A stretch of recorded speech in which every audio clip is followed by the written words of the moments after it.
চুক্তিবদ্ধ জিম্মিকে হত্যার পরকালীন পরিণাম হাদিস অনুসারে কি হবে? ক, হত্যাকারী শহীদের মর্যাদা পাবে। খ, বিনা হিসেবে জান্নাত পাবে। গ, সে জান্নাতের সুঘ্রাণও পাবে না। ঘ, রক্তের সাগরে সাঁতার কাটবে।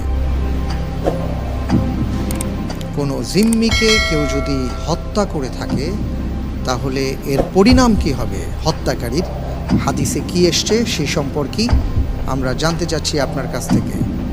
এবং আপনি চিন্তা করার জন্য 1 মিনিট সময় পাবেন, যদিও তার মধ্য থেকে অর্ধেক সময় চলে গেছে। ইনশাআল্লাহ আমি উত্তর নিচ্ছি গ, সে জান্নাতের সুঘ্রাণও পাবে না।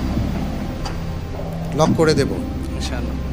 ইনশাআল্লাহ লক করে দেওয়া হোক গ, সে জান্নাতের সুঘ্রাণও পাবে না। আপনি যে উত্তরটি দিয়েছেন আপনার উত্তরটি সঠিক হয়েছে। আলহামদুলিল্লাহ।